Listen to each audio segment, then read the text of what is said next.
नमस्कार मित्रों, the nationalist news के इस ताज़ा पॉडकास्ट में आपका स्वागत है। और हमारे साथ फिर श्री राजेश गोगना जी, आज उन्होंने फिर से अपने व्यस्त कार्यक्रम में से समय निकाला है हमारे साथ आने के लिए। राजेश जी, बहुत बहुत धन्यवाद।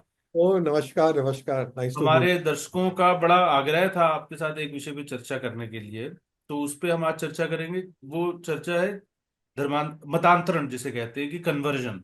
यानी हाँ भारत के अंदर जो कन्वर्जन हो रहे हैं, दो तरीके से कन्वर्जन होते हैं। एक वो जो अपनी मर्जी से होते हैं, जो एक मत से दूसरे मत के अंदर आप जाते हैं। और दूसरा जो है वो फोर्सिबली या फ्रॉड के तरीके से, या कोई लोग देकर, तो मूलतः बेसिकली जालसाजी करके किसी ना किसी तरीके की एक अवैध तरीके से उसका जो है मतांतरण किसी व्यक्ति का कराया जाता है। ये मुद्दा आया क्यों, इसके भी मैं थोड़ा सा संदर्भ क्विकली आपको देता हूँ। अभी हमने हाल में एक वीडियो किया था। प्रोफेसर डॉक्टर आइमी हैं अरुणाचल मैंने प्रदेश से, मैंने उनके साथ। देखा वो आपका पॉडकास्ट बहुत ही शानदार था और जी डॉक्टर जी साहब ने बहुत अच्छी तरह से बताया वहाँ की जी। यूनिक तो समस्या। तो उसके बाद क्या हुआ कि चूंकि अरुणाचल प्रदेश में 1978 से बने हुए एक कानून को लागू करने की बात चली, उस पर भी आज हम थोड़ी सी चर्चा करेंगे राजेश जी के साथ। लेकिन एक फिर व्यापक, जब हमने वीडियो किया तो फीडबैक आया उसका, और फिर ये हुआ कि व्यापक एक पता चला उस वीडियो के कमेंट बॉक्स में भी जो चर्चाएं चल रही थी, लोगों में आपस में बहस हो रही थी, उससे ये भी पता चला कि इस विषय में बहुत ज्यादा जानकारी नहीं है, क्योंकि ये बड़ा भावनात्मक मुद्दा भी है। तो अक्सर होता ये है कि जब भी कहीं मतांतरण होता है या मतांतरण का मुद्दा आता है, तो भावनाओं के चलते हुए जो है वो जो तथ्य हैं वो गायब हो जाते हैं। तो आज उन तथ्यों की पड़ताल करेंगे राजेश जी के साथ। श्री राजेश गोगना जी वरिष्ठ अधिवक्ता हैं और प्रधानमंत्री कार्यालय सहित कई प्रमुख मंत्रालयों को अदालत में रिप्रेजेंट करते हैं। इसके अलावा बुद्धिजीवी हैं। डायस्पोरा पर उनका एक बहुत बड़ा काम है, मानवाधिकारों को लेकर, खासकर जो हिंदुओं के मानवाधिकार है अंतर्राष्ट्रीय स्तर पर, दूसरे देशों में, उसको लेकर उनका एक बहुत बड़ा काम है। और विभिन्न विषयों में उनकी जो है वो एक महारत है कानूनी पक्ष को लेकर, खासकर लॉज के इंटरप्रिटेशन को एंड गोइंग अहेड, जिसको आप ज्यूरिस्प्रूडेंस भी कह सकते हैं, उसको लेकर भी।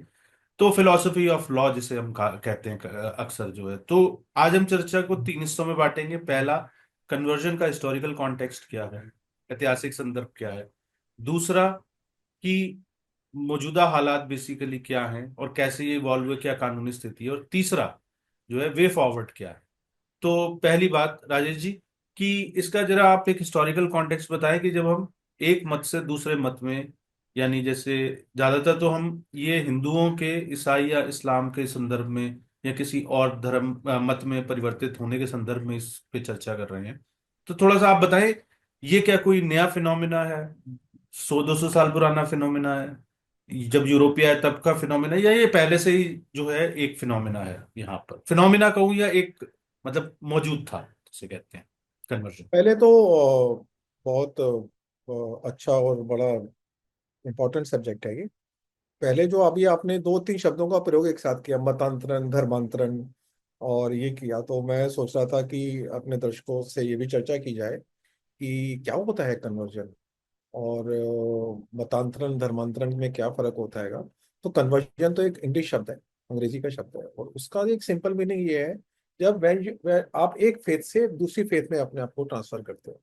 जैसे कि क्रिश्चियनिटी में आमतौर पे से तो कैथोलिक से प्रोटेस्टेंट भी कन्वर्जन माना जाता था। तो इसलिए एक फेथ है और उससे एक से दूसरे में जाना है। और भारतीय संदर्भों में जैसे धर्मांतरण है, तो धर्म तो एक बहुत ही पॉजिटिव वो है ना, राइटसनेस का है। तो उसका धर्मांतरण सही शब्द का उत्तर तो नहीं है, पर हम अंग्रेजी शब्द को मान के चलते हैं। जब आप एक पूजा पद्धति या एक फेथ सिस्टम उसको छोड़कर आप दूसरे फेथ सिस्टम में जाते हो, तो उसी को कन्वर्जन मानते हैं। अंग्रेजी शब्द को हम तो अपनी हम चर्चा में कन्वर्जन शब्द इस्तेमाल हाँ, करेंगे। और अंग्रेजी शब्द पे ही रहते हैं, हम इसको ठीक है, ठीक। मतांतरण जी धर्मांतरण जी के जी, ऊपर। Conversion conversion. जी। अब चूंकि हम हमेशा आपकी इच्छा रहती है कि भारतीय संदर्भों में जितना पीछे जा सकते हैं जाएं, मतलब पीछे से देखें कि कब से क्या होता है। तो पीछा तो अब जाते हैं, तो मैं तो हड़प्पा सिविलाइजेशंस के पीछे जाने में अभी अपने आप को थोड़ा सा ठीक नहीं पाता। तो हड़प्पा सिविलाइजेशन की थोड़ी बहुत हमारे पास जानकारी है, और उस जानकारी में तो चूंकि फेथ सिस्टम के बारे में नहीं पता, तो फेथ सिस्टम के कन्वर्जन के बारे में भी जानकारी नहीं। उसके बाद हमारा महान वैदिक पीरियड आता है। वैदिक पीरियड के अंदर मंत्रों का है जिसमें ईश्वर को प्रकट किया जाता है, मंत्रों से उसकी स्तुति की जाती है। और उसके अंदर भी ऐसा नहीं होता कि भाई कुछ फेथ का ऐसा स्पेसिफिक सिस्टम नहीं था जिसमें कि एक फेथ से दूसरे फेथ की तरफ जाया जाए। ऋग्वेद में युद्धों की बात तो आती है कि दसों उनका युद्ध होता है या बाकी युद्ध होते हैं, बाकी जो देवता लोग थे उनके आपस में भी युद्ध होते रहे। पर ऐसा कोई एक एक एक फेथ सिस्टम से दूसरे फेथ सिस्टम में चला गया, मेरी जानकारी में ऐसा नहीं होगा। लेकिन वहां पे बहुत जबरदस्त संवाद हो रहे थे। जैसे कि जिस संवादों में हर चीज की चर्चा होती थी, मतलब फेथ सिस्टम की भी चर्चा होती थी। एक बहुत ही महान संवाद जिसके बारे में हम थोड़ा कम जानते हैं, यमयमी संवाद या बाकी सारे इतने संवाद है। वो संवाद तो लोग कर रहे थे, वो फेथ सिस्टम के बारे में थे। पर ऐसे कन्वर्जन वाला सिस्टम दिखाई नहीं देता है उसके अंदर। फिर हम थोड़ा आगे बढ़ते हैं तो इस देश में एक बहुत बड़ा जो क्रांति कहेंगे वो बुद्धिज्म का आना, बुद्ध का आना या बुद्धिज्म का आना हुआ। बुद्धिज्म से पहले तो हमारी सनातन परंपराएं सब चल रही थी और खूब प्रफुल्लित थी देश के अंदर। बहुत ही बढ़िया तरीके से लोग, इतना सामंजस्य, इतना प्रेम, इतना एक राष्ट्र का भाव उसके अंदर था। बुद्धिज्म आने से एक नया फेथ सिस्टम आया जिसमें कि कुछ चीजें जो पिछले वाले फेथ सिस्टम थे वो उससे थोड़ा अलग था। वो उसका प्रोडक्ट तो था, मतलब बुद्धिज्म सनातन धर्म का प्रोडक्ट तो था, पर उसमें कुछ उसके विद्रोह भी थे, कुछ उसकी चीजें वो नई प्रस्तुत कर रहा था। तो जब बुद्धिज्म आया तो इस देश में एक बहुत ही भारी बदलाव आया। जैसे हम एक नाम सब जानते हैं, उसका नाम है अशोका का। तो अशोका का कलिंग युद्ध के बाद बात आता है। तो कलिंग युद्ध के बाद आता है कि वो बुद्ध हो गया। और बुद्ध होने के बाद उसने बुद्ध धर्म का प्रचार प्रसार किया। सारे शिलालेख हमारे को पूरे भारतवर्ष में मिलते हैं। फिर वो श्रीलंका में गया और यहाँ उसने अपनी बेटी को भेजा और बौद्धिक विश्व वृक्ष को भेजा, जिससे कि पूरा इस देश के हिस्से के अंदर बुद्धिज्म का बहुत प्रचार प्रसार बढ़ा जबरदस्त तरीके से। और इसी तरह हम देखते हैं तो उत्तर पूर्व में जो ग्रीक ग्रीक किंग थे, जैसे कि एक बड़ा नाम आता है जिसको हम हिंदी में मिलिंद बोलते हैं और वैसे मिलांडर बोलते हैं। उसका एक संवाद आता है, मिलांतर संवाद, मिलिंद संवाद, जो कि बुद्धिज्म के एक बहुत ही पंजाबी फिलोसफर जो कि पेशावर के थे, नागसेन, उनके साथ उसका संवाद हुआ था। उसके बाद वो एक बहुत बड़ा ग्रीक किंग था, बहुत पावरफुल, वो बुद्धिज्म में कन्वर्ट हो गया। और उसने पूरे जो अफगानिस्तान से लेके उज्बेकिस्तान, ये पूरा चाइना वाइना ये इलाका था, उस पूरे में बुद्धिज्म को फैलाया। एक और बड़ा नाम आता है कनिष्क का, जो कि कुषाण था। और कनिष्क भी कहते हैं कि बुद्धिज्म में कन्वर्ट हो गया। और उसने भी काफी इस एरिया में, जैसे कि उसकी राजधानी में मथुरा भी था और अयोध्या का भी नाम आता है। और जब हम मथुरा के म्यूजियम में जाते हैं तो बाहर एक 7 फुट की मूर्ति है, एक आदमी ने तलवार पकड़ा हुआ है, वो आदमी का नाम जो है वो कनिष्क है। तो ऐसा कहा जाता है कि वो भी बुद्धिज्म में कन्वर्ट हो गया, उसने पूरे लगभग हिंदुस्तान बुद्धिज्म बुद्धिज्म के अंदर आ गया। तो पूरी एक नई किस्म की फलसफा पैदा हो गया यहाँ पर। इसी बीच में जैनिज्म नाम का भी एक महान धर्म पैदा हुआ। और ये भारत से उपजे जन्म थे, भारत की आत्मा थी इनके अंदर। जैनिज्म भी बहुत अच्छी तरह से फैला पूरा साउथ के अंदर, उनके बड़े बड़े मंदिर ये हुए। तो ये पूरा का पूरा एक ऐसा समय रहा जब हमारी सनातन परंपराएं तो थी पूरे देश के अंदर, लेकिन बुद्ध और जैन धर्म भी काफी फैला। उसके बाद हम हमारे शंकराचार्य जी आते हैं दक्षिण से 7वीं शताब्दी के अंदर, और वो आकर उनका फिर मंडन मिश्र के साथ संवाद होता है, जिससे कि रिस्टोरेशन ऑफ सनातन धर्म या शंकर धर्म जो है वो होता है। और फिर हम देखते हैं कि कुछ ही सालों में जो 500 700 800 साल का बुद्धिज्म और जैनिज्म का वो था, डोमिनेंस था, वो थोड़ा कम होता है और रहता है इस देश के अंदर, क्योंकि हमारे देश की परंपरा में हम किसी विचार को खत्म नहीं करते। उसका उसका कम या ज्यादा होना होता है क्योंकि वो स्वाभाविक तौर पे हो रहा होता है। तो वापस से फिर हमारा सनातन धर्म, सनातन परंपराएं वापस देश भर में पूरी आती हैं। और फिर से ये देश बिल्कुल उसी तरह से सुगंधित हो जाता है जैसे कि सदियों तक रहा था हमारा। तो इस सुगंध में फिर थोड़ी सी बाधा, ये बाधा दो तरफ से आती है। एक ये बाधा आती है इस तरफ से, अरब की तरफ से, जिसको हम बोलते हैं कि मोहम्मद बिन कासिम 7वीं शताब्दी के अंदर वो सिंध के ऊपर हमला करता है।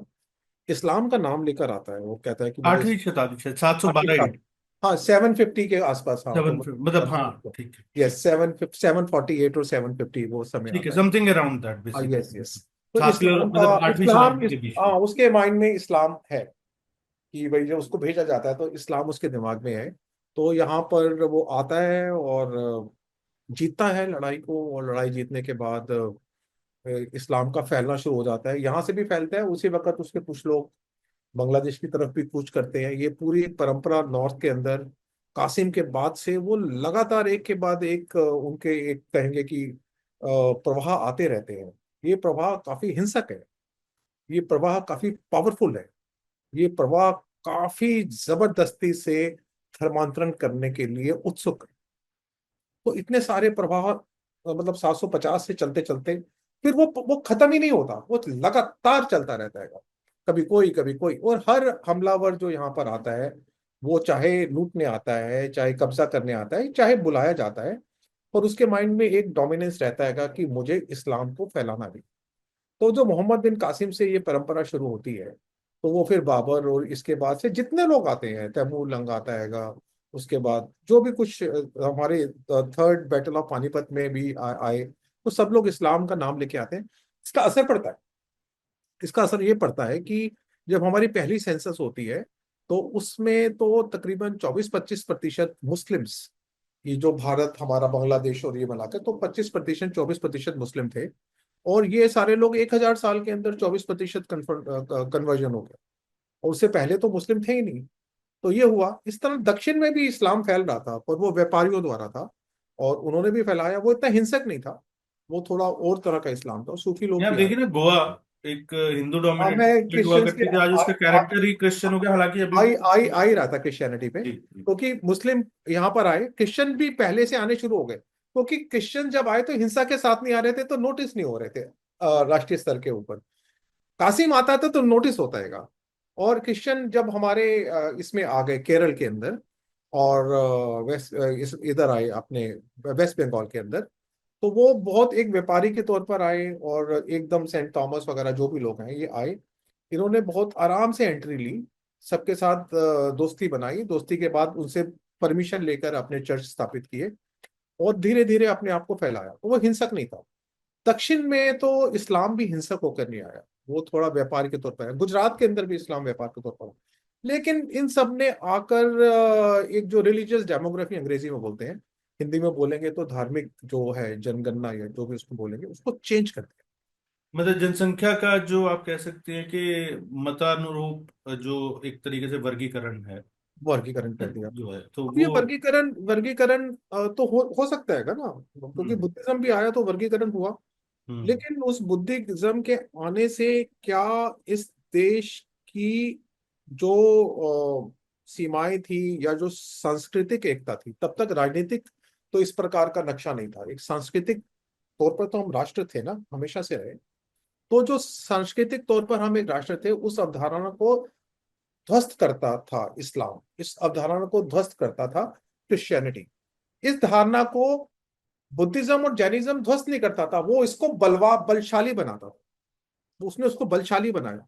तो कुछ कन्वर्जन हुई जिसने इस भारतीय परंपरा को बलशाली बनाया, कुछ कन्वर्जन हुई जिन्होंने इस भारतीय परंपरा को ध्वस्त किया। तो राजेश ध्वस्त। जी, ब्रिटिश काल का आप मुझे थोड़ा सा बताएं कि, हाँ, क्योंकि ये माना जाता है कि ईस्ट इंडिया कंपनी, जैसे आपने कहा, शुरू में तो ट्रेडर के तौर पे आई थी, लेकिन बाद में अगर हम 1820 1830 के आसपास की जो है वो पार्लियामेंट्री प्रोसीडिंग्स ब्रिटिश पार्लियामेंट की देखते हैं, तो उसमें स्पेसिफिकली उनका ये कहना है कि भारत को के अंदर जो है, जो यहाँ के लोगों का जो मत बदलने का, उनको कन्वर्ट करना भी एक बहुत बड़ा उनका प्राइम टारगेट बन गया था तब तक, क्योंकि उन्होंने पैर जमा लिए थे। तो ये जो 1947 तक जो है, जो ये अंग्रेजों का शासन चला, उसके अंदर कन्वर्जन को लेके क्या, कैसे इवॉल्व हुआ मैं कन्वर्जन? आपने अच्छी बात बताई हो, आप तो पूरे साहित्य से जुड़े रहे हैं। तो एक बड़ी कविता है, महान कविता, व्हाइट मैन्स बर्डन।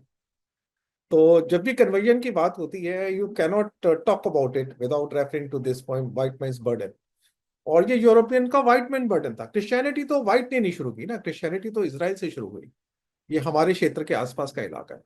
तो white man burden, white superiority, white man burden ने बोला कि हमें यीशु ने भेजा आएगा, ये हमारा बर्डन है, ये हमारे पर ईश्वर का जवाबदेही है कि हम क्रिश्चियनिटी को फैलाएं। और ये व्हाइट मैन बर्डन सिर्फ अंग्रेज नहीं, डच जो भी लोग हिंदुस्तान में आए, वो इस व्हाइट मैन बर्डन के कंसेप्ट को लेकर आए, मान कर आए कि ये देश की संस्कृति तो बहुत ही खराब है, बहुत ही बहुत ही पिछड़ी हुई है। जैसे हमारे यहाँ पर वो बोलते थे कास्ट सिस्टम के बारे में, सती प्रथा के बारे में, कई तरह की कुरीतियों को उन्होंने वो किया और माना कि ये तो सबसे ज्यादा गिरा हुआ समाज है, नीचा समाज है। मतलब हमें वो बर्बर और असभ्य बताते थे, और बर्बर, ये बोलते थे कि असभ्य। हम तो तुम्हारे पे एहसान कर रहे हैं कि तुम इस हम पर तो, रहने आए क्योंकि नहीं। हमें यीशु ने बोला है, ये हमारा बर्डन है कि हम आपको इस पूरा पूरा मतलब गिरावट से ऊपर उठाएं, ये करें। तो हम आपका सब कुछ, हम आपको शिक्षा भी देंगे, हम आपको संस्कृति भी देंगे, हम आपको रेलवे भी देंगे, हम आपको ये भी देंगे। तो हर टाइम उन्होंने माना कि ये व्हाइट मैन बर्डन, ये हमारा डिवाइन ऑब्लिगेशन है जो यीशु ने बोला है और हमको आना है। तो उसको लेके वो आए हिंदुस्तान के अंदर। और हिंदुस्तान के, जैसे कि आप अभी गोवा की चर्चा हम कर ही रहे थे, कि गोवा के अंदर डच लोगों ने भयंकर हिंसा की। लगभग पूरा गोवा उन्होंने क्रिश्चियनाइज कर दिया। और ये ऐसे नहीं किया कि आप क्रिश्चियन बन जाओ, उसमें हिंसा हुई, उसके अंदर लोगों को मारा गया। इस तरह हम डच कॉलोनीज जो थी हमारा बंगाल की तरफ, वहां भी भयंकर हिंसा हिंसा का काम हुआ। तो काफी सारी हिंसा के साथ भी क्रिश्चियनिटी आई यहाँ पर। और एक और काम जो अंग्रेजों के जाते जाते वो करना शुरू कर रहे थे, क्योंकि उनको समझ में आ गया था कि हम जा रहे हैं इस देश को छोड़कर। तो जो हमारा नॉर्थ ईस्ट का एरिया है पूरा, नागालैंड, मिजोरम, सेवन सिस्टर्स जिसको हम बोलते हैं, इनको नजर पड़ी कि ये एक इलाका ऐसा होना चाहिए जो क्रिश्चियन डोमिनेटेड होना चाहिए। तो आप मानेंगे नहीं, जो हमारे जे के बजाज जी की किताब है, changing religious demography of India, उसके अंदर ये बारीक काफी चर्चा आती है कि जैसे नागालैंड के अंदर हम जो पहला सेंसस आता है, तो वो बोला जाता है कि 80 क्रिश्चियन फैमिलीज, 70 क्रिश्चियन फैमिलीज। तो नंबर वन 60, 70, 80 इस तरह से नाम आता था। तो 10 की सेंसस के अंदर तो 80 फैमिलीज। और उनके जाते जाते, और अब हम देख रहे हैं कि 90%, 95% क्रिश्चियंस का डोमिनेशन हो गया।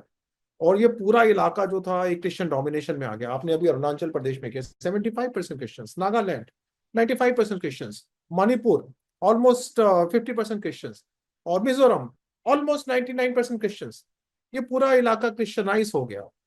अगर ये इलाका, मान लीजिए, ये अगर किसी इलाके में जैन धर्म बढ़ जाता या किसी इलाके में बौद्ध धर्म बढ़ जाता, तो क्या चिंता की जरूरत थी? कोई चिंता की जरूरत ही नहीं है। आप जैन धर्म जो है पूरा उत्तर प्रदेश आप जैन बना दो, आपको कोई चिंता की जरूरत नहीं है। पूरा उत्तर प्रदेश बुद्ध भी बन जाएगा, कोई चिंता की जरूरत नहीं है, कुछ नहीं होगा। वो भारत की महान परंपरा के वाहक ही रहेंगे, उसके बीच ही चलो करेंगे। लेकिन ये एक्सेप्शन जब कार्व आउट होती है हमारे नॉर्थ ईस्ट के अंदर, तो पूरा का पूरा क्रिश्चियनाइज हो जाता है। और चर्च वहां पर उन गतिविधियों में लग जाती है जिसको सक्सेशनिस्ट गतिविधियां बोलते हैं, भारत को तोड़ने की गतिविधियां। जैसे हमने नागालैंड, मिजोरम, जहां पर हमने जबरदस्त भारतीय, क्योंकि उस वक्त भारत का देश भी थोड़ा कमजोर था। मणिपुर में भी जो हुआ है उसमें एक बड़ा वो रहा है, हालांकि काफी कॉम्प्लेक्स और कॉम्प्लिकेटेड है, बट उसमें। हाँ, उसमें मैं मणिपुर में भी एक मिनट आना चाह रहा था, लेकिन ये हाँ। पूरा इलाका ही क्रिश्चियनाइज हो गया। तो सेपरेट सेपरेट स्टेट की डिमांड ये हुई। तो जैसे ही ये क्रिश्चियनाइज हुआ, तो सेपरेट स्टेट की डिमांड शुरू हुई।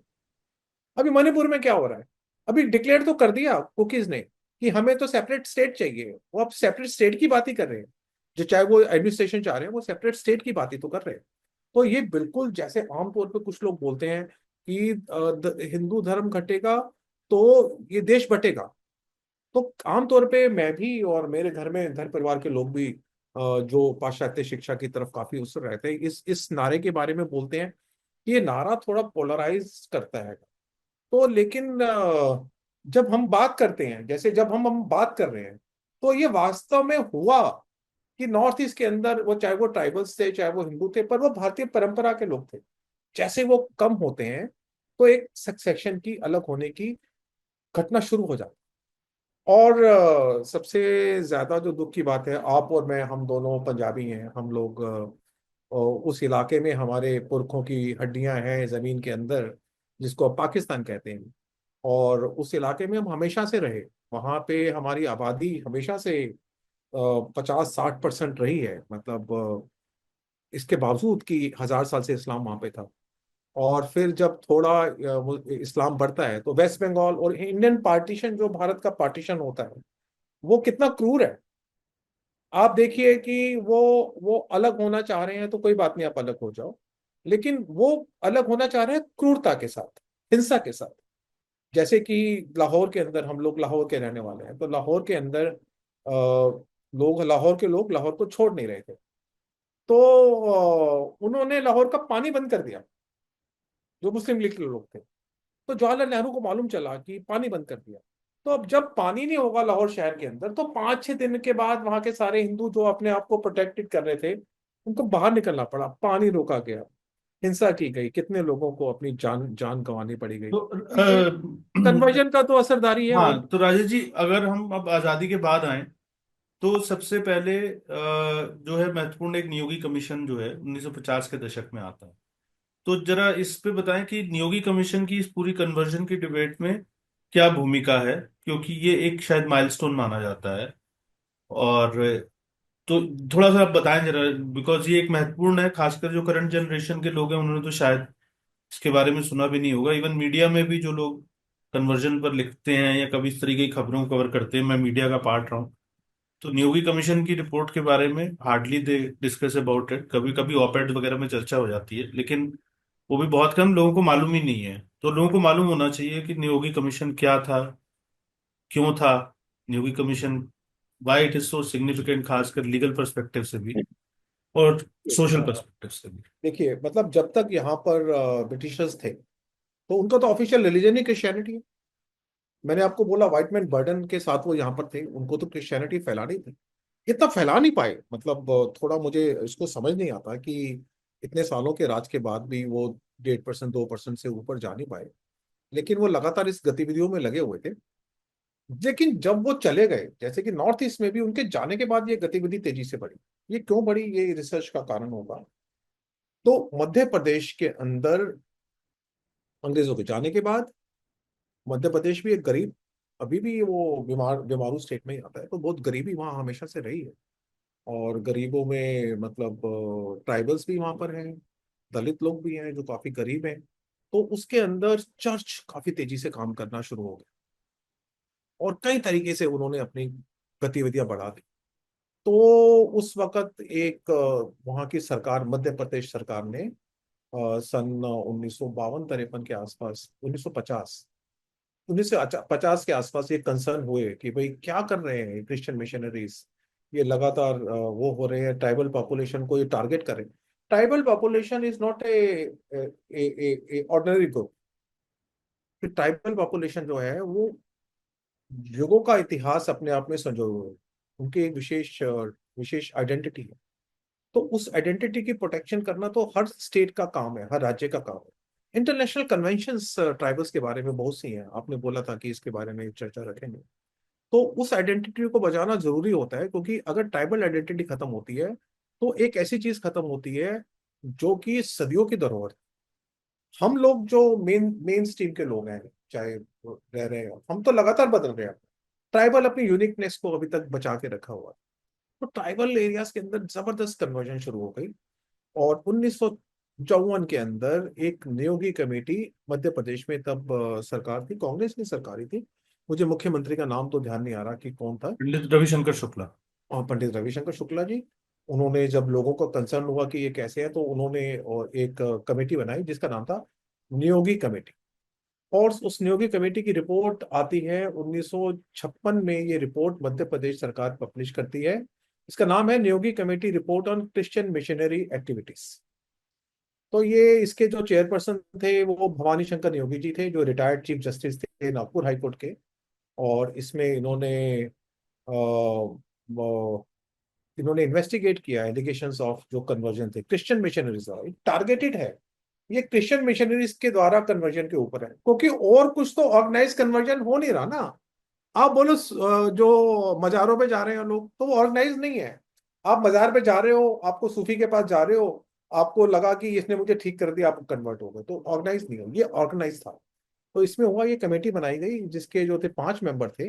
Mister M B Patnaik, Ghanshyam Singh Gupta, S K George, Ratan Lal Malviya और भानु प्रताप सिंह। और 50 में ये, मतलब जैसे मैंने बताया, शुरू हुआ। और इस कमेटी ने जबरदस्त इन्वेस्टिगेशन की 2 साल तक। इस दौरान में उन्होंने 11,360 व्यक्तियों से मुलाकात, संपर्क किया, which was a huge number. आप 1950 की बात कर रहे हैं, अभी तक भी सर्वे वाले इतना नंबर नहीं करते।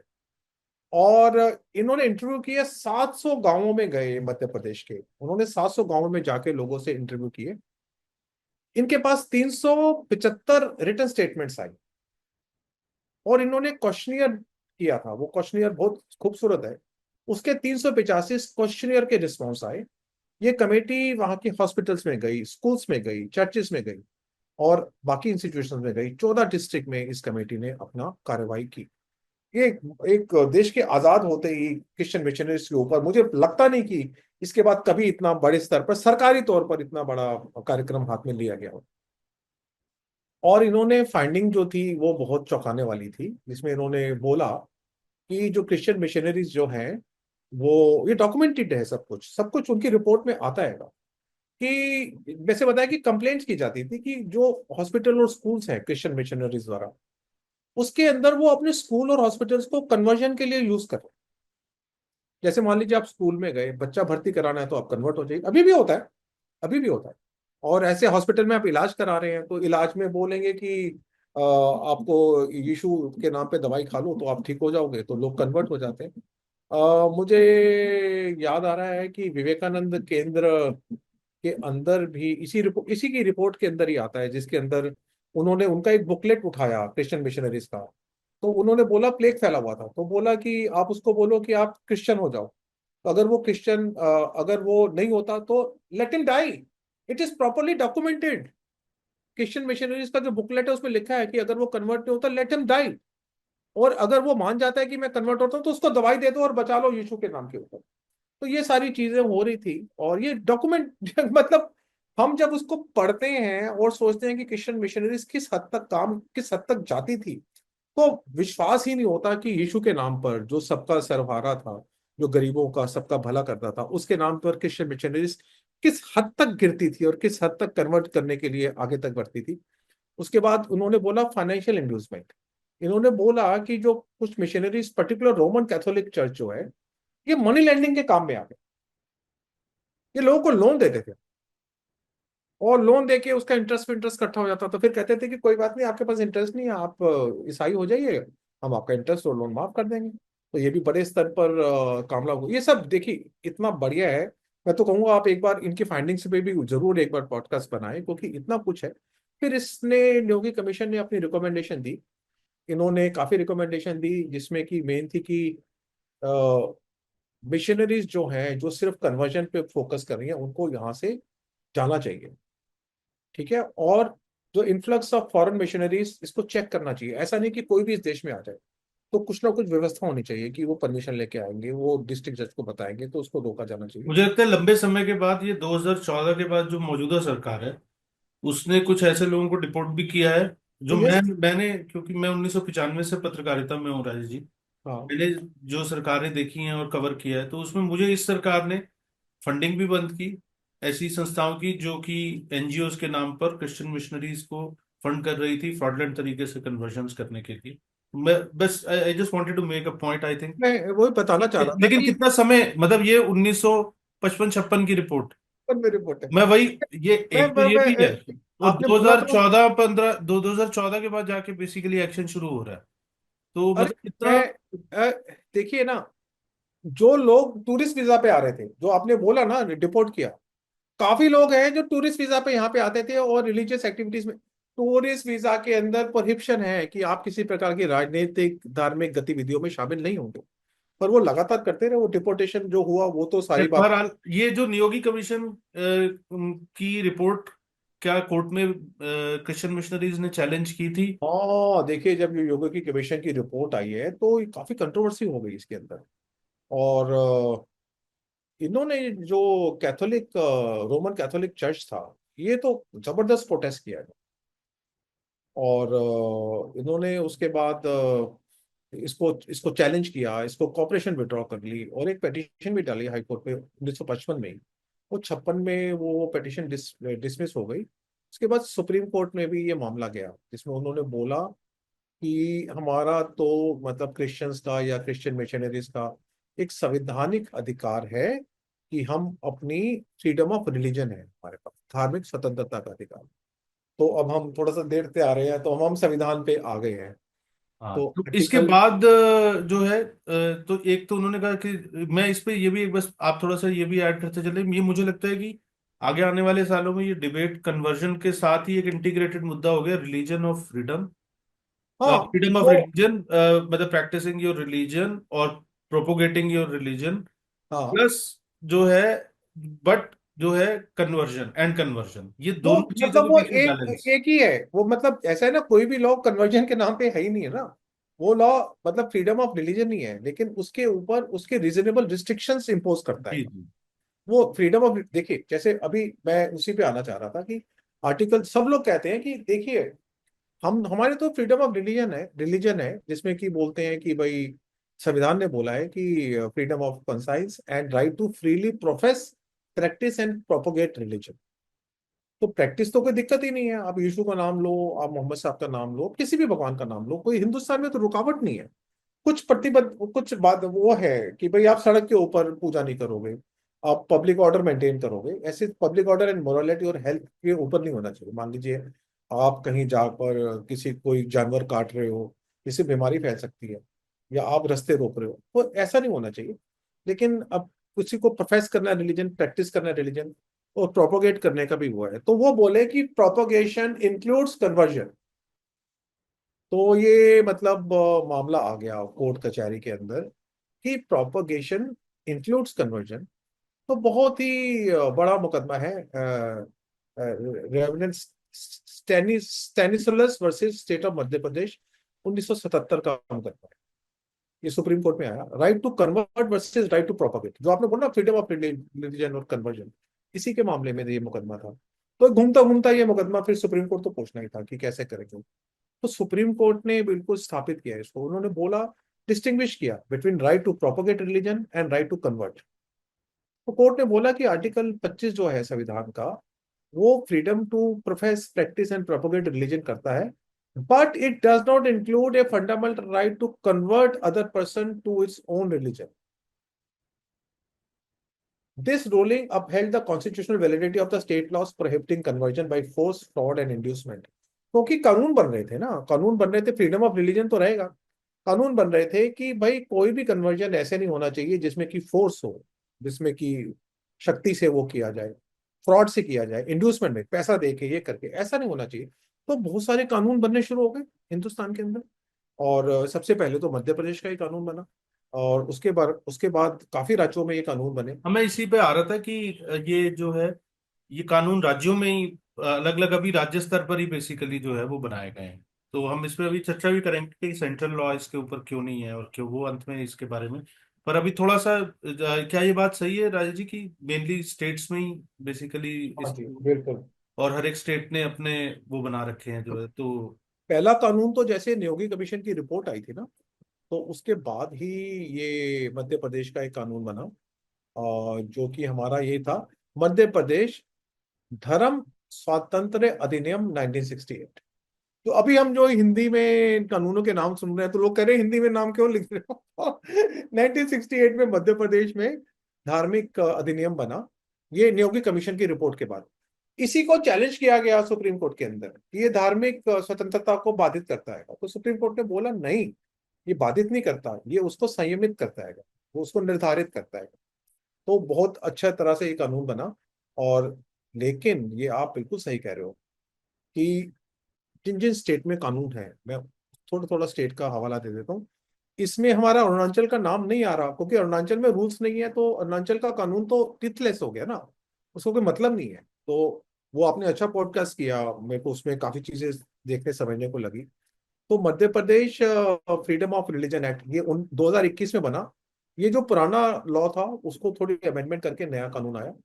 उत्तर Pradesh prohibition of unlawful conversion of religion ordinance 2020, ये अकेला कानून है जिसमें कि फ्रीडम ऑफ रिलीजन की बात नहीं होती इसमें। Prohibition of unlawful conversion. Himachal Pradesh freedom of religion act, Odisha freedom of religion act 1967, काफी पुराना एक्ट है। Chhattisgarh freedom of religion act 1968, Uttarakhand freedom of religion act 2018, Gujarat freedom of religion act 2003, Jharkhand freedom of religion act 2017, Karnataka protection of right of freedom of religion 2022। और ये सारे law state laws हैं, और ज्यादातर किसी खास राजनीतिक दल बीजेपी के भारतीय जनता पार्टी कह के लिए एक कह प्रमुख सकते हैं। मुद्दा ये भारतीय जनता पार्टी उठाती है, बाकी पार्टियां तो नहीं उठाती है राजनीतिक और दृष्टि से। देखिए तो बात सुनिए। इसलिए मैं इसी चीज पे आपसे पूछना चाहता था राजेश जी। अब क्या है कि सरकारें बदलती हैं तो कानून या तो इम्प्लीमेंट नहीं होता, या फिर उसकी इम्प्लीमेंटेशन डिले हो जाती है, या फिर उसको रिपील भी कर सकती है नई सरकार आके, अगर स्टेट्स हाँ, में है तो। इनइफेक्टिव बना लेंगे, हाँ। कार्रवाई नहीं होगी। हाँ मतलब आप इम्प्लीमेंट ही नहीं कर रहे उसको ऑन ग्राउंड जो है तो आपको लगता है कि ये एक हमें सेंट्रल लॉ की जरूरत है इसके ये लिए? बिल्कुल और सही क्या कहा। कोर्ट ने कभी कुछ इस बारे में कहा है, कोई ऑब्जर्वेशन? जी बिल्कुल, मैं मतलब उसी पे आने चाह रहा था। सवाल तो ये है कि क्या धार्मिक ये छल के हिसाब पे, मतलब पैसे दे के, इंड्यूसमेंट दे के ये कर लेंगे, क्या ये समस्या कुछ विशेष राज्यों की है, एक दो तीन चार पाँच छः सात आठ नौ दस, या ये समस्या भारत के सभी राज्यों में? तो अगर ये प्रश्न पूछा जाएगा तो यही उत्तर है कि ये तो समस्या सब राज्यों में, सब डिस्ट्रिक्ट में, सब छोटे लेवल पे गांवों तक पहुंच चुकी है। हर जगह पे कन्वर्जन है। और कन्वर्जन जो है ये कुछ जगह पे ये हो सकता है कि लोग अपनी इच्छा से कर रहे हो, क्योंकि इच्छा भी तो मैनिपुलेट होती है। अभी हम पंजाब में क्या देख रहे हैं, हम उस पर बाद में आएंगे। हाँ हाँ बिल्कुल तो बिल्कुल, इच्छा, पंजाब की हमें चर्चा करनी है अलग आप से। देखिए, इच्छा है, मैं अपनी इच्छा इच्छा से क्रिश्चियनिटी या इस्लाम में जाना चाह रहा हूँ। तो अभी इस मॉडर्न समय के अंदर इवन दिस फ्री कंसेंट और विलिंगनेस इज आल्सो मैनिपुलेटेड।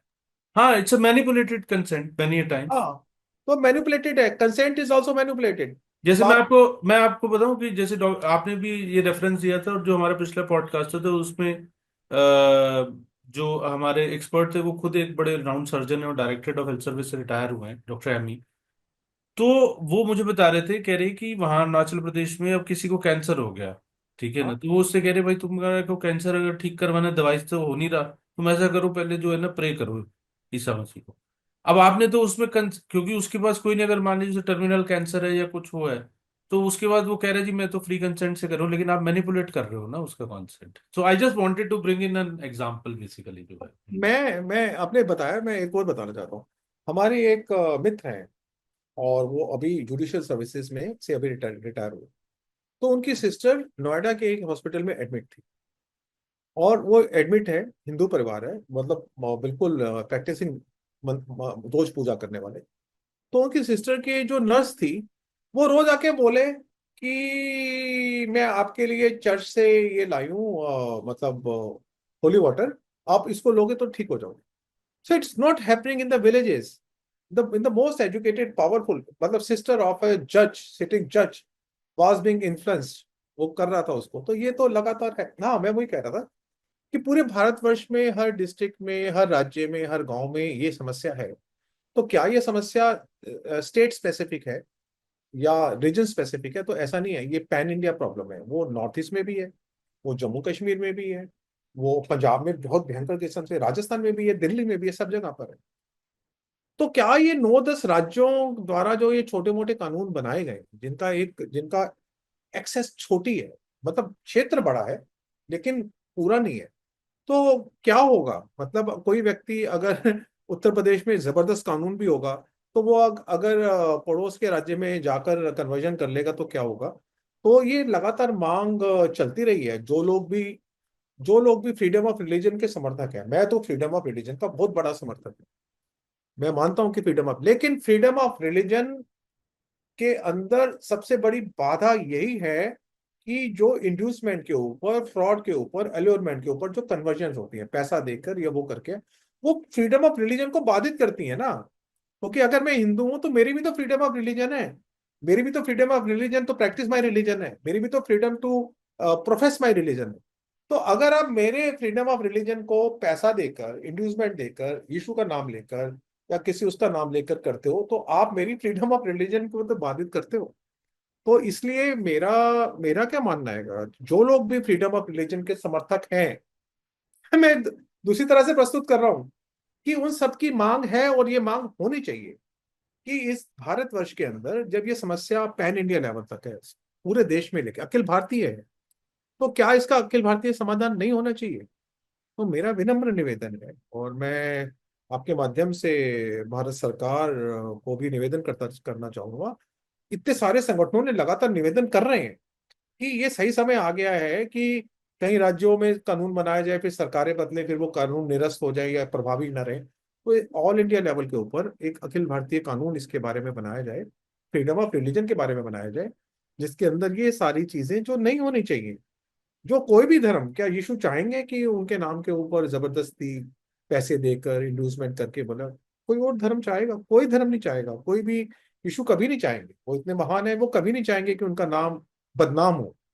बाकी धर्मों के लोग जो हैं, चाहे इस्लाम को मानने वाले हैं, वो क्यों चाहेंगे कि उनके धर्म को खराब लोगों से देखा जाए? सब चाहेंगे प्रेम रहे, सद्भाव रहे। सब अपनी इच्छा से आना चाहते हैं इस्लाम में या क्रिश्चियनिटी में, जरूर आए। जबरदस्ती तलवार के बल पर पैसा देकर ये सब नहीं होना चाहिए। तो इसके लिए तो कानून बनना ही चाहिए। हम राजेश मैं जी, एक हम और विषय, जो पंजाब बॉर्डर स्टेट है, ये बड़ा उसका, क्योंकि हमारी जब ऑफ कैमरा चर्चा हो रही थी तो आपने एक बड़ा अच्छा फ्रेज यूज किया था कि कन्वर्ट हो भी गए और नहीं भी हुए। हाँ, क्रिप्टो। तो ये जो है डिसेप्टिव, और खासकर इसलिए मैं दर्शकों को बता दूं, पंजाब में लगभग, पंजाब की जो जनसंख्या है उसका लगभग 31-32% जो है वो अनुसूचित जाति यस। के, जो है शेड्यूल्ड कास्ट के लोग हैं उसमें। बड़ी संख्या में उसमें सिख हैं, उन्हें अमूमन मजहबी सिख भी कहा मुझे जाता भी कहा जाता है। है। जो है, जो जट सिख हैं, जो पंजाब की डेमोग्राफी से वाकिफ नहीं है, उनको बता दूं, जो जट सिख हैं वो जनरली प्रोमिनेंट है, अपर हाँ। कास्ट के वो माने जाते हैं, वो एससी वाली कैटेगरी से बाहर हैं, और बाकी ये मजहबी सिख माने जाते हैं। हाँ। और बड़ी संख्या में खासकर इस कैटेगरी के अंदर, और ऐसा नहीं सिर्फ सिख हैं, जो नॉन सिख हैं वो हाँ भी जी। इसके अंदर हैं, जो है हाँ। नॉन सिख हिंदू जो हैं। तो लेकिन बड़ी संख्या में जो शेड्यूल्ड कास्ट हैं, उनका खासकर जो है वो बड़े पैमाने पे कन्वर्जन जो है, ये मुद्दा जो है गुरुद्वारों में भी उठ रहा है। ये मुद्दा जो है वो सामाजिक स्तर पर भी उठ रहा है, और कई संगठन इस चीज को उठा रहे हैं कि भाई आपकी तो पूरी, और पंजाब, याद रखिए कि आतंकवाद से पहले एक बार और सेपरेटिज्म से बहुत लंबी लड़ाई लड़ चुका है, जिसमें हजारों लोगों की जानें गई थी। बॉर्डर स्टेट है, और पाकिस्तान के साथ उसका बॉर्डर लगता है, और अभी भी वहां पे कुछ न कुछ गड़बड़ी करने का प्रयास जो है वो चलता रहता है। सेपरेटिस्ट मूवमेंट को रिवाइव करने की कोशिशें भी वहां लगातार चलती रहती हैं। ऐसी स्थिति के अंदर पंजाब में क्या, और बड़े ही डिसेप्टिव तरीके से जो है वो कन्वर्जन हो रहा है, जो कि आगे आने वाले या और देश के हिस्सों में भी अगर वो टेम्पलेट होगा तो हमें पता भी नहीं चलेगा, एक्चुअली अथॉरिटीज को पता भी नहीं चलेगा कि कन्वर्जन हुआ है या नहीं हुआ है। और ये लीगली भी बहुत बड़ा चैलेंज होगा शायद अपने आप में। तो राजेश जी, आप थोड़ा सा जरा, Punjab is a case study which yes. Need attention, इसलिए हम इसको एक स्पेसिफिक क्वेश्चन अलग से इसके ऊपर लेके चल। मैं थोड़ा सा इतिहास में थोड़ा पीछे जाते हैं, because when we go into history then we look at the future. तो थोड़ा सा पीछे जाता हूँ, 1910 और 20 के आसपास की बात है। अभी हम पाकिस्तान में, आपको पता है, ह्यूमन राइट्स में पाकिस्तान में काम करते हैं मिनोरिटीज के बारे में, तो हिंदू भी हैं, क्रिश्चियंस भी हैं। तो पाकिस्तान में हिंदू पॉपुलेशन अराउंड 1.4%, तकरीबन 38 lakh 40 lakh. Christian population 1.3%, around 32 lakh. और 1910 और 20 के इस दशक के अंदर जो वहां की चूड़ा पॉपुलेशन थी, वो 100% क्रिश्चियनिटी में कन्वर्ट हो गई। ऐसा कभी दुनिया में नहीं हुआ था कि 100% कन्वर्जन हो। तो पंजाब के अंदर ये कन्वर्जन का जो खेल है क्रिश्चियन मिशनरीज का, वो बहुत पुराना है। और उसके बाद जब यहाँ पे स्वतंत्र स्वतंत्र हो गया, तो क्रिश्चियंस को तो कहीं जाना ही नहीं था। वो पाकिस्तान में भी वही रहे, हिंदुस्तान में भी रहे, तो 1-1.5% की पॉपुलेशन जैसे ऑल इंडिया लेवल पे थी। लेकिन पंजाब के अंदर क्रिश्चियन डोमिनेंस में सारे के सारे हॉस्पिटल्स, क्रिश्चियन मेडिकल कॉलेज, सारे के सारे स्कूल्स, सब डिस्पेंसरीज, वो सब क्रिश्चियंस ने शुरू की, no doubt about it. Catholic church ने उनको शुरू किया, बाकी भी चर्च वहाँ एक्टिव थे। और ये चलता रहा मामला। ये population, official population was never more than 1.5%, इससे ऊपर गई नहीं लास्ट सेंसस के हिसाब से भी। लेकिन मैं आपको अपना व्यक्तिगत बताता हूँ, मतलब पारिवारिक भी है, मैं नाम लिए बिना बोलता हूँ। मेरे परिवार के कुछ लोग क्रिश्चियन मेडिकल कॉलेज में पढ़ते थे, काफी अच्छे स्तर पे, अभी भी ऊंचे स्तरों पर है। तो रोज, अगर आप एमबीबीएस कर रहे हैं और आपको एमडी में एडमिशन लेना, तो you must see the light. आपको यीशु की ज्योति दिखनी चाहिए। आपको ज्योति दिखेगी तो ही आपको एमडी में एडमिशन मिलेगा। आपकी एमबीबीएस जल्दी आपको 5 साल में पूरी करनी है तो तभी होगा। तो उस लेवल के ऊपर भी लगातार कन्वर्जन का वो था, और हम अक्सर अक्सर जाते रहते हैं सीएमसी लुधियाना में। तो चर्च में आप जाओ तो चर्च के अंदर अगर 50 लोग हैं तो 50 में से 40 ने सिखों पे सिर पे पगड़ी डाली। क्यों वो ऐसा करते थे? क्योंकि जैसे आपने बताया 32 पॉपुलेशन इज प्रोटेक्टेड, वो जो है पंजाब में तो शेड्यूल कास्ट है। उसके बाद पंजाब में शेड्यूल ट्राइब भी है, कम पॉपुलेशन है लेकिन ट्राइब भी है, साथ से कुछ करके पढ़ते रहे। तो अगर वो कन्वर्ट होते हैं, मतलब क्रिश्चियनिटी में जाते हैं, तो उनको उनको अपना स्टेटस जो है, एससी का स्टेटस और बेनिफिट छोड़ने पड़ते हैं। तो आप मन में आप यहाँ पे क्रॉस डाल रहे हैं, आप चर्च में जा रहे हैं, तो you continue to be schedule caste. आप अपना वही सिख नाम पकड़ते हैं, वही हिंदू नाम पकड़ते हैं, आप उसको करते रहते हैं। तो ये चलता तो हमेशा से था, सबको मालूम ही था। पर ये दिखता था, ये मतलब छुपा हुआ भी नहीं था, पर ये दिखता था। इनका इनको बोलते ही थे, जैसे क्रिप्टो करेंसी बोलते हैं ना, तो क्रिप्टो क्रिश्चियन बोलते हैं, मतलब वो धोखा दे रहे हैं। तो मतलब हैं क्रिश्चियंस, बता नहीं रहे। पर पिछले 10 साल के अंदर एक पंजाब में बहुत ही खास हुआ, क्योंकि हमने कैथोलिक चर्च द्वारा भी ये चंगाई चंगाई तो देखते थे हम। अब ऐसा तूफान आ गया पंजाब के अंदर चंगाई का, जिसमें कि जो वो है, मतलब ये लोग अपने आप को खुदाई बोलते हैं। जो इसके अंदर है, नरूला हो गया, गुप्ता हो गया, और ये अपना ओरिजिनल नेम करके चल रहे हैं। पंजाबियों में खत्री होते हैं नरूला। आपके भी एक कजन नरूला है, तो नरूला है। और एक एक एक लेडी है, वो गुप्ता है। वो गुप्ता के नाम से कन्वर्जन कर रही है। एक जोगिंदर सिंह करके हैं, एक ही है, ये 7 8 10 हैं। इनके फॉलोवर्स मिलियन में हैं।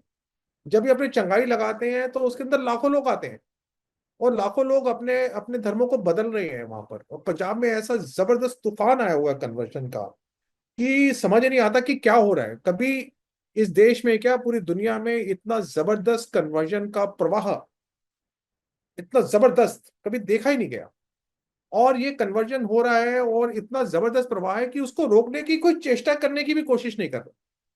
ये कैसे अजीब बात है, क्योंकि हिंदुस्तान अभी भी 80% जनसंख्या तो हिंदुओं की है। और हिंदू ऐसी कौम नहीं है, मतलब अब वो तो पावरफुल है। प्रधानमंत्री, सभी मतलब मंत्री लोग, सब जगह पे इतने महान हिंदुओं के संगठन है। विश्व हिंदू परिषद हो गई, संघ जैसे हो गया, तो इतने बड़े संगठन है। पंजाब में भी है। सिख गुरुद्वारा प्रबंधक कमेटी अपने आप में एक महान संस्था है। लेकिन ये प्रभाव इतना ज्यादा है कि लोग बोल रहे हैं कि जो जो क्रिश्चियन पॉपुलेशन 1.5% या 2.25% की थी, शायद अभी 15% हो गई हो। कुछ लोग बोलते हैं कि नहीं, ये 20% भी क्रॉस कर गई होगी। और आप जैसे सही कह रहे हैं कि अभी सेंसस कभी भी होगा, जब भी होगा सेंसस, तो वो सेंसस में रिफ्लेक्ट नहीं होगी। पर सबको पता है कि ये नंबर 15-20% को पार कर चुका है।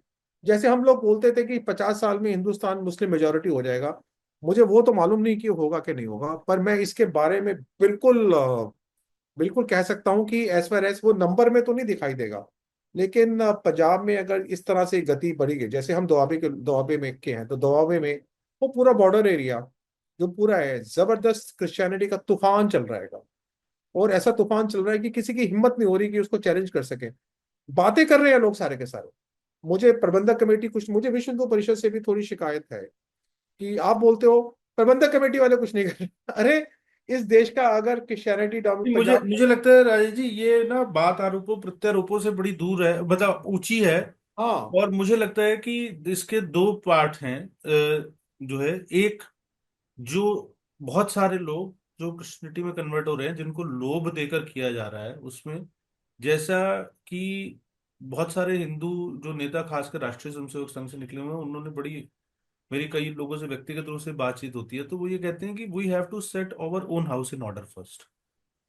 हम, हमारे समाज में जो भेदभाव होता है लोगों के साथ, तो हमें एक तो उसको भी ठीक करने की जरूरत है। हम उनको सुविधाएं, उनको स्वास्थ्य, उनको शिक्षा जो है वो उपलब्ध कराएंगे, पहली बात। लेकिन दूसरी चीज ये है कि उनके ऊपर रिस्ट्रिक्शन लगाने की भी जरूरत है कि अगर आपको फ्रीडम ऑफ रिलीजन मिला हो तो आप उसको जो है मिस यूज नहीं करें।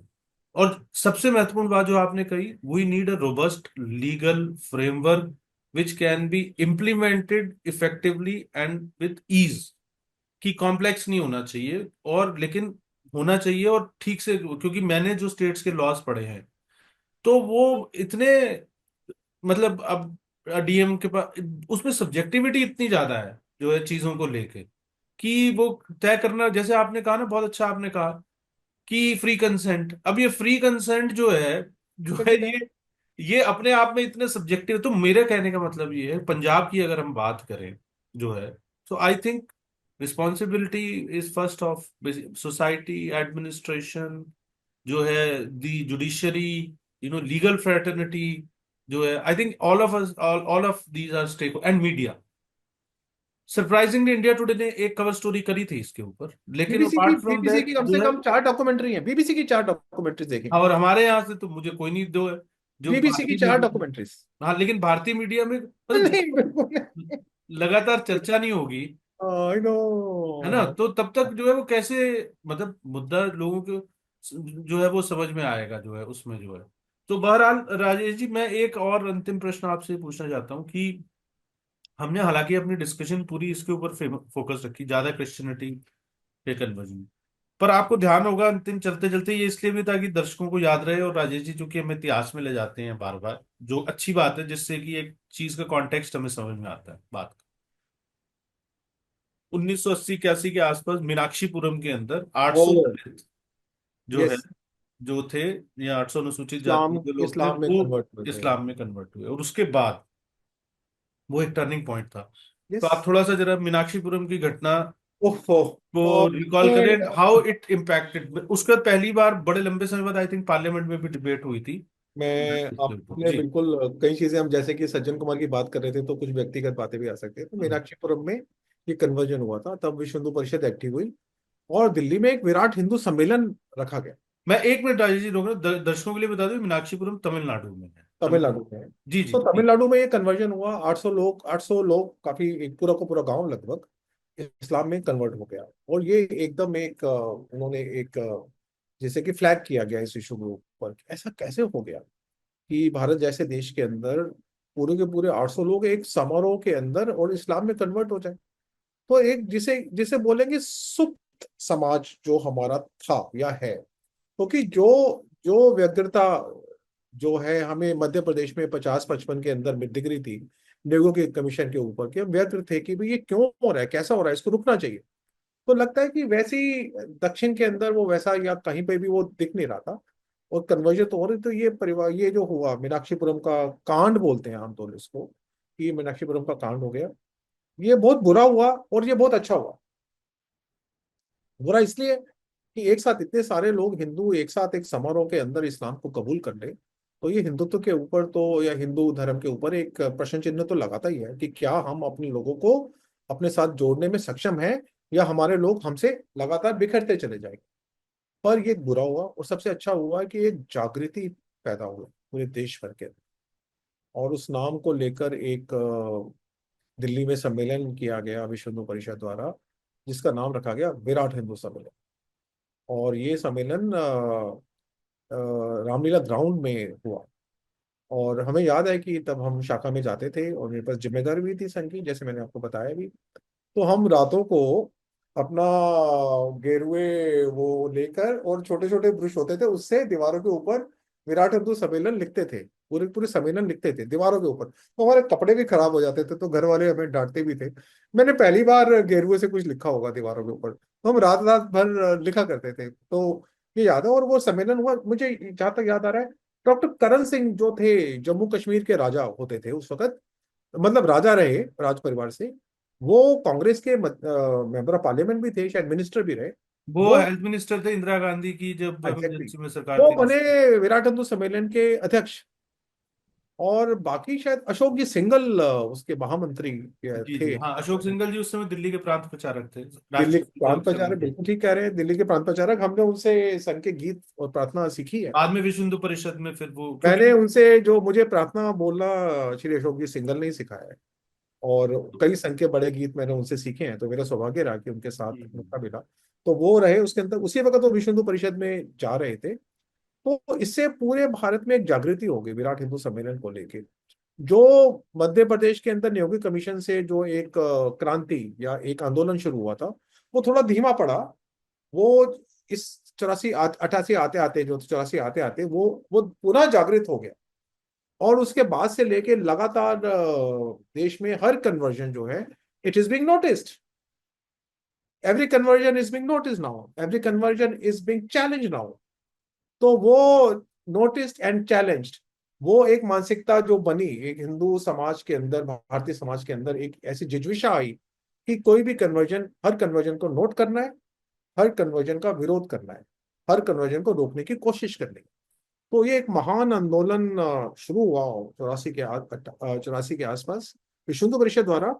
और उसी का असर है कि भारत की डेमोग्राफी बदल तो रही है लगातार, उसके बदलने के खतरे तो मौजूद है, लेकिन वो उस तरह से बदल नहीं पा रही है जिस तरह से लोग चाहते थे कि वो बदले। तो एक छोटी सी घटना, मीनाक्षीपुरम के छोटे से गांव की घटना ने पूरे देश का जो आंदोलन था, जो कन्वर्जन के बारे में मानसिकता थी, उसको बदल के रख दिया। आज अगर हम इस तरह की चर्चा कर रहे हैं, आज अगर इतने सारे कानून बन रहे हैं, आज अगर इतने सारे मुकदमे दर्ज हो रहे हैं, आज अगर इतने सारे लोग इसके बारे में प्रयास कर रहे हैं, तो वो उस महान आंदोलन की शुरुआत है जिसकी शुरुआत में हम सब लोग, हमारा भी थोड़ा सा साथ रहा। ये हमारा सौभाग्य है, ईश्वर की कृपा थी कि हम उस आंदोलन के साथ जुड़े एक शुरुआत। अंतिम सवाल राजेश जी मैं आपसे और पूछूंगा, छोटा सा सवाल है, एक क्रिस्प आंसर आपसे चाहिए इसका। जो शेड्यूल्ड ट्राइब्स हैं, अनुसूचित जनजातियां, हमने अनुसूचित जाति की बात की, पंजाब की शेड्यूल्ड कास्ट की, तो देश के अंदर एक जनजातीय सुरक्षा मंच के नाम से एक संगठन है, वो लंबे समय से इस दिशा में काम कर रहा है कि मुझे आप टेक्निकली लीगली एक चीज बताइए कि अगर कोई व्यक्ति ट्राइबल है या शेड्यूल्ड कास्ट, या मान लीजिए इवन ओबीसी भी है, ठीक है ना, और वो, क्योंकि ये तीन कैटेगरीज में ब्रॉडली रिजर्वेशन हमारे हम्म। को जो है एक तरीके से वो उस तरीके से मिलता है मोटे मोटे तौर पर। तो कि मतलब आप जन्म से बेसिकली क्या है, ठीक है ना, जो आपके जन्म से रिलेटेड आप किस उसमें पहचान, पहचान। परिवार में पैदा हुए तो उसके हिसाब से, ठीक है ना, या किस सामाजिक श्रेणी में आप पैदा हुए। अगर कोई कन्वर्ट करता है, चाहे इस्लाम में करे चाहे क्रिश्चियनिटी में करे, ये दो फेथ्स में, तो देन क्या कहते हैं वो, अ, क्या उसको जो है वो रिजर्वेशन बंद हो जाएगा उसका, मतलब लीगली क्या पोजीशन है बेसिकली इसके। हाँ, ये बिल्कुल पहले मैं थोड़ा, जो कि आपने ट्राइबल्स की बात की, तो SC ST को छोड़ के ट्राइबल्स की एक विशेष पहचान है ना, ये तो दुनिया भर में कन्वेंशन है। There are no convention on SCs, international convention, there are no international convention on OBCs। ये तो हमारे भारतीय कंटेक्स्ट है। But there are international convention on tribals about the identity of tribal, for the protection of the identity of the tribals. तो जब हम tribals की बात करते हैं, और ये क्रिश्चियन मिशनरीज का तो टारगेटेड ट्राइबल, तो जब आप ट्राइबल को करते हो और वल्नरेबल है ना, और इंडिजिनस फेथ। कन्वर्ट रहे हैं, तो आप उनको कन्वर्ट करते हो क्योंकि वो तो पेड़ की पूजा कर रहे हैं, उनका तो कोई ऐसा है नहीं ना। जब आप उनको कन्वर्ट करते हो तो उनकी पहचान, जो कि सदियों से एक पहचान रखी गई थी, जिसको अंतर्राष्ट्रीय स्तर पर जिसको प्रोटेक्शन मिलनी चाहिए, जिसको राष्ट्रीय स्तर पर प्रोटेक्शन मिलती है, आप उस पहचान को खत्म कर दो। और ये पहचान का खत्म होना जो है, एक एक अपने आप में एक अपराध है, एक मानवता के प्रति अपराध है, एक पहचान के प्रति अपराध है, एक इतिहास के प्रति अपराध है। तो ऐसे भयंकर अपराध करने की बात आ रही है, और ये लगातार चीजें जो है, कन्वर्जन और रिजर्वेशन एंड कन्वर्जन, ये चीजें जो है वो लगातार कोर्टों में आती रहती है। जैसे कि अभी 1924 में ही नवंबर दो 2024। हाँ, नवंबर 2024, सॉरी, सुप्रीम कोर्ट ने एक हाई कोर्ट के फैसले के बारे में वो बात आई। इसमें एक शेड्यूल कास्ट एक लेडी थी जो क्रिश्चियनिटी में चली गई, वो थी शेड्यूल कास्ट, और उसके बाद वो वापस हिंदू धर्म में आ गई, और कहती कि मैं तो चूंकि ऐसी हूं, तो मुझे जो है ये, मेरे को तो रिजर्वेशन मिलना चाहिए। तो कोर्ट ने बोला अगर आप वापस हिंदुत्व में आ रहे हो सिर्फ इस कारण से कि आपको बेनिफिट लेने हैं, विदाउट ए जेन्युइन बिलीफ, तो it is a fraud on the constitution and undermine the social ethos of reservation policies. Fraud on the constitution. आप चले गए, फिर आप बोल रिजर्वेशन भूल गई मैं तो, जैसे पंजाब में भी तो यही हो रहा है। तो वापस आओगे तो फिर वापस नहीं, ये इसने भी एक रुकावट डाली है पूरी की पूरी। और जैसे कि एक इससे सीधा एक हादिया वाला भी मुकदमा आता हैगा, और जिसमें कि अभी autonomy of religious conversion, Hadiya का केस 2018 में आया। ये इसमें केरला हाई कोर्ट के जजमेंट को उन्होंने एक अनल कर दी थी मैरिज हादिया की, जिसने इस्लाम में किया था मुस्लिम आदमी के साथ। तो उन्होंने बोला कि ये जो personal autonomy of freedom of choice of matter of faith and marriage, उसके बारे में कोर्ट ने कहा और इसमें अभी रिसेंटली भी एंटी कन्वर्जन लॉज के ऊपर कोर्ट की ऑब्जर्वेशन है, जिन्होंने बोला कि एक इंडिविजुअल का right to exercise freedom to of religion या कन्वर्जन, वो ऑब्स्ट्रक्ट नहीं होना चाहिए। पर सच्ची बात है कि इसमें अगर फ्रॉड वगैरह होता तो वो नहीं होना चाहिए। लेकिन ट्राइबल्स के बारे में ये बात है कि अगर आपको ट्राइबल का बेनिफिट है, तो ये लगातार मांग चल रही है कि अगर आप ट्राइबल हो और आपको ट्राइबल का बेनिफिट है और आप माइनॉरिटी भी हो, कई जगह नॉर्थ ईस्ट में हो रहा है ना, कि you are getting the benefit of being a tribal, you are also getting the benefit being a Christian minority, religious minority. तो वहां पे कुछ रिजर्वेशन का समझ, दोनों चीजें एक साथ ड्यूअल बेनिफिट कैसे ले सकते हैं लोग। पर नॉर्थ ईस्ट में सब जगह, काफी जगह पर ऐसा चल रहा है। ये भी एक विषय है जबरदस्त कि ये आप रिजर्वेशन डाइकोटॉमी में। जो है। हाँ, ये मतलब ये बहुत सीरियस मामला है, मतलब it is a very very serious matter. पर अनफॉर्चुनेटली हम भारतीय लोग बहुत ही भावुक होते हैं, इमोशनल होते हैं, हम हर चीज को भावुकता से देखते हैं। कन्वर्जन नहीं होनी चाहिए, अरे भाई आप समझो चीज को, कि जहां पर ट्राइबल के जो रिजर्वेशन जो ट्राइबल को मिलनी चाहिए वो क्रिश्चियंस लेके जा रहे हैं, तो कितना जबरदस्त अन्याय ट्राइबल्स के साथ हो रहा है। हमारे जो संगठन जनजातीय उसका पता है, तो ये लगातार इस सवाल को उठा रहे हैं। और इसके बारे में भी जन जागरण होना जरूरी है कि कैसे होगा, क्योंकि ये जो इंडिविजुअल, ये बेचारे बहुत ट्राइबल्स जो हैं, ये बहुत वनरेबल हैं, ये बेचारे बहुत कमजोर हैं। इनको भी एक सहायता की उतनी आवश्यकता है जितनी कि बाकी लोग, बाकी कमजोर लोगों को होनी चाहिए, विशेष आवश्यकता है। संविधानिक अधिकार भी इनके पास है, संविधानिक अधिकार भी इनके पास है, और कॉन्स्टिट्यूशनल प्रोटेक्शन भी है, कानून भी है, इंटरनेशनल कन्वेंशन भी है। फिर भी आप ही सबसे ज्यादा खाए जा रहे हो, आप ही सब, आपको सबसे ज्यादा कन्वर्ट किया जा रहा है। तो इस प्रकार की एक अजीब सी व्यवस्था है जो दुखद है, कष्टदायक है। लेकिन और मुझे लगता है कि हम लोगों ने जो चर्चा की राजेश जी, तो इससे कम से कम थोड़ी अवेयरनेस क्रिएट होगी। I think basic awareness create करना सोसाइटी में, that is the first step. जब सोसाइटी का एक प्रेशर जो है वो सरकार पर होता है, मैं हमेशा ये कहता हूँ कि गवर्नमेंट इज अ सब function of the society, society is not a सब फंक्शन ऑफ द गवर्नमेंट। तो इसलिए अल्टीमेटली अगर समाज ने किसी चीज को तय कर लिया, तो फिर वो चीज होकर रहती है। समाज ने तय कर लिया कि अयोध्या में राम मंदिर बनाना है, तो 500 साल बाद समाज ने जब तय कर लिया तो बन गया अयोध्या में राम मंदिर। तो समाज ने अगर तय कर लिया कि मान लीजिए कि जैसे उत्तराखंड में हुआ, यूनिफॉर्म सिविल कोड होना चाहिए या देश में, या 370 हटाना है, समाज का मन बन गया, तो फिर सरकारों के ऊपर भी एक वो रहता है भाव और रहता वो है, करती हैं। प्रभाव रहता तो है। इसलिए मुझे लगता है कि तो पहले प्रॉब्लम को समझना, उसके बारे में अवेयर होना, और इस प्रॉब्लम को समझने के लिए फिर हम कुछ किताबें आपको सजेस्ट करते हैं। तो राजेश जी मैं शुरुआत करता हूँ। एक जो राजेश जी ने खासकर क्रिप्टो क्वेश्चंस वाली बात कही, डॉक्टर श्रीरंग गोडबोले हैं, पुणे के रहने वाले हैं, और अखिल भारतीय संस्कृति समन्वय संस्थान ने उनकी ये पुस्तक प्रकाशित की है, ईसाइयत ईसाइयत सिद्धांत और स्वरूप। और सिद्धांत। काफी 300 पेज बहुत की ही इसमें किताब डेटा है। डेटा हाँ, डेटा पॉइंट से फुल किताब है ये, वेरी लेकिन राइट। हाँ हाँ। आइडियोलॉजिकली ड्रिवन नहीं है। तो राजेश जी आप कुछ एक दो किताबों के बारे में हमारे दर्शकों को बता सके। जी, मैंने अगर हिंदुत्व के बारे में मतलब जानकारी, क्रिश्चियन का ये कन्वर्जन्स के बारे में जानना है। कन्वर्जन के बारे हाँ। में, मतलब हिंदुत्व के बारे में भी बोलता हूँ। हम्म। दो महान लेखक रहे हैं, उसमें से एक भानु प्रताप शुक्ल, और जो पांच जन्य के संपादक भी रहे परसों तक, एक अरुण शौरी।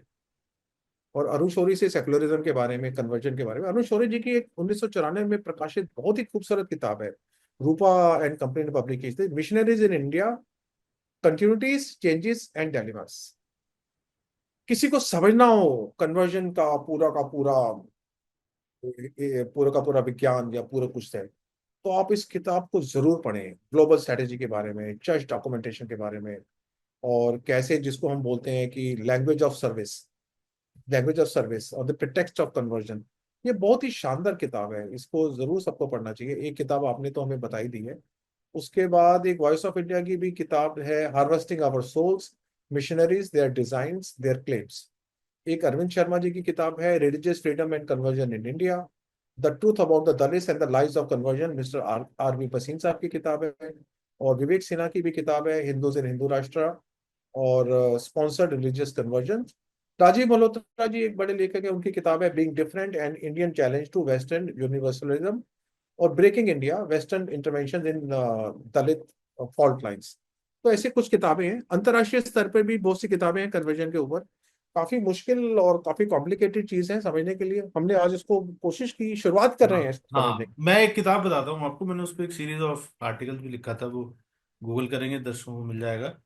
किताब का नाम है the missionary position, Mother Teresa in theory and practice. Christopher oh, Hitchens ने ये किताब लिखी है। जी जी जी जी जी। और बहुत ही खूबसूरत किताब है।